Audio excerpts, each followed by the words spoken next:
division. Introducing first, fighting out of the blue corner. This man is a freestyle fighter. He stands 6 feet 3 inches tall, weighing in at 205 pounds. Fighting out of Las Vegas, Nevada, Forrest Griffin!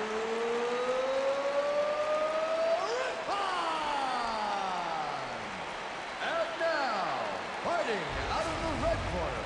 This man is a mixed martial artist. He stands 6 feet 1 inch tall, weighing in at 205 pounds. Fighting out of Temecula, California, Henderson!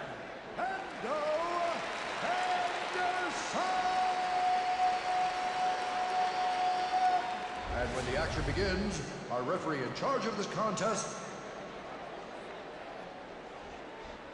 Herb Dean, our referee. Are you ready to fight? Are you ready? Forrest Griffin, Dan Henderson.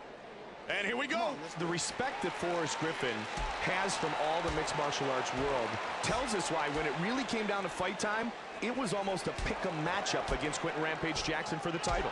Well, a lot of people thought, especially coming off of the Shogun Rua fight, a lot of people thought that Forrest Griffin was very underestimated and thought that his abilities, that what he had shown in the octagon, were only indicative of a small percentage of what he's capable of. And he really did show that in the Quentin Rampage Jackson fight and in the Shogun fight as well. Joe, what's the key on the inside leg kick from a defensive point of view? You got to check it. You got to either check it or you got to get your leg out of the way. He's eating some punches. Body shot. Good elbows.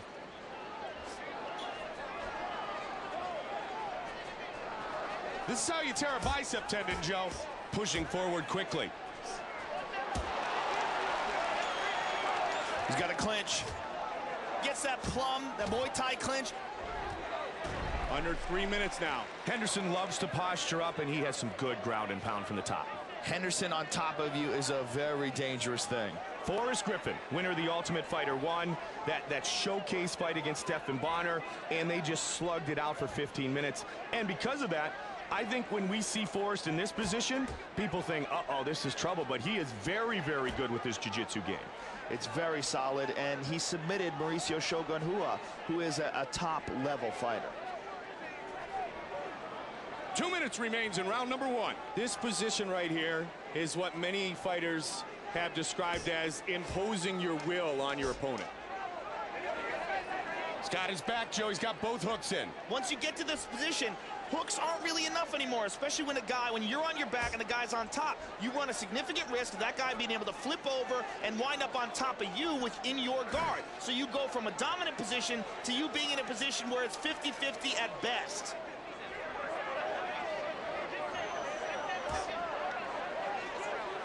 Just about 1 minute remains in the first round.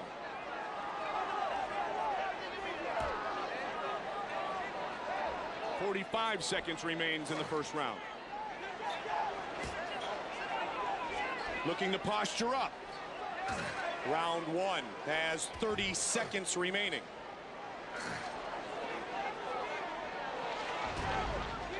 .15 seconds on the clock. He's going for the north-south position. Wow, what a round. Can you say fight of the night? Man, these guys are getting messed up. Are you ready to fight? Are you ready? We are set for the start of round number 2. This fight's scheduled for 3 5-minute rounds. What makes the fact that Dan Henderson won both the middleweight and the light heavyweight, what makes that such a special achievement? Well, it's an amazing achievement considering the class of competitor that he was up against. First of all, to win the 205-pound weight. Trying to set up a submission. And he lost it. He decides to let him up. Just missed with that one. Missed that one. Mixing up the strikes. A minute into round number 2.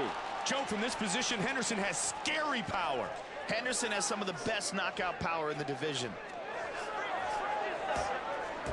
Try to come around with the left. Missed with the kick. See if he goes to it again. Shoots. There it is. Controlling the head again. Henderson in a bad position here on the bottom, but he has incredible heart. Henderson is as tough as they come.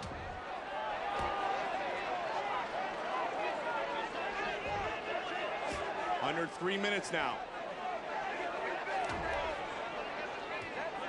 Let's see if he can get them out.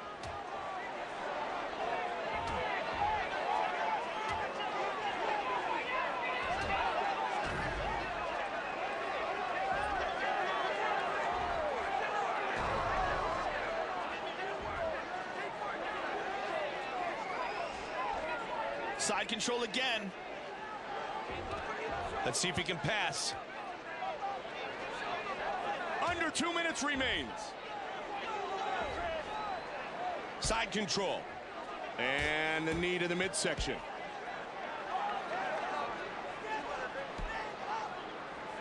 Joe half guard.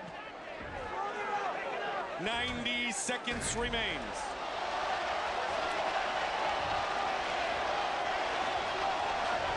Just over a minute remains.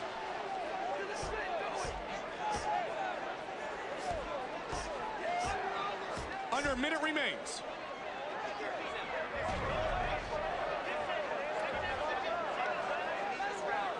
.45 seconds remains.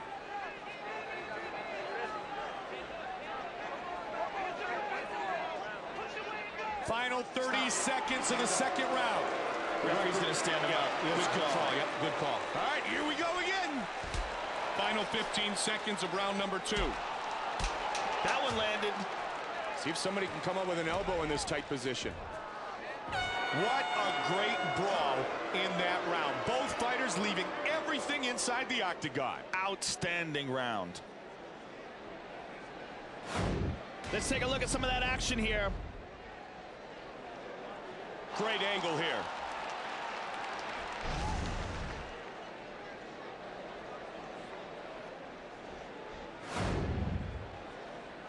Are you ready to fight? Are you ready? Third and final round. Dan Henderson first burst onto the UFC scene, Joe, way back at UFC 17 when he captured the UFC middleweight title, which was at 200 pounds back then.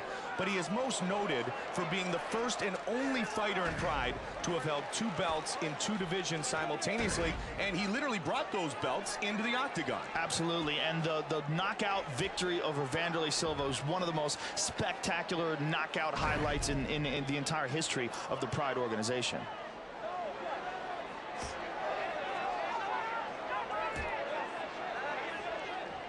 Little rubber guard. Forrest Griffin will utilize the open guard. He'll hold on to the head. He'll also work in a little bit of rubber guard, and I know you love the rubber guard. Absolutely, it is the rubber guard, in my opinion, is the best way to control a fighter from the bottom position. And back to full guard.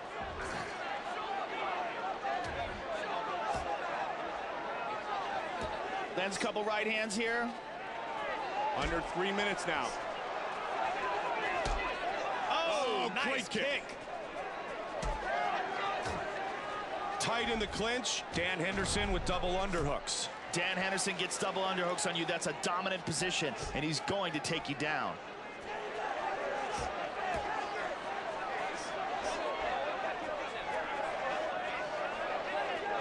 Good straight right. Trying to find the range. Oh! He's got the double underhooks. 2 minutes now remains in the fight.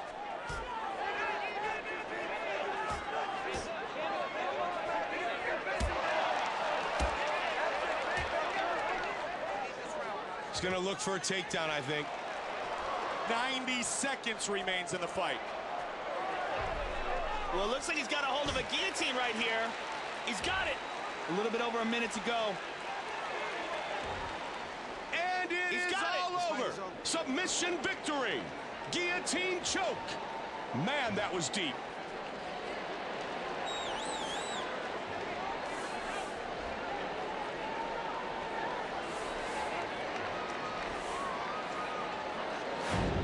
Here we see it again. As soon as he has that full guard locked in, that's a ton of leverage, and he just squeezes on it right there. And there you see the tap.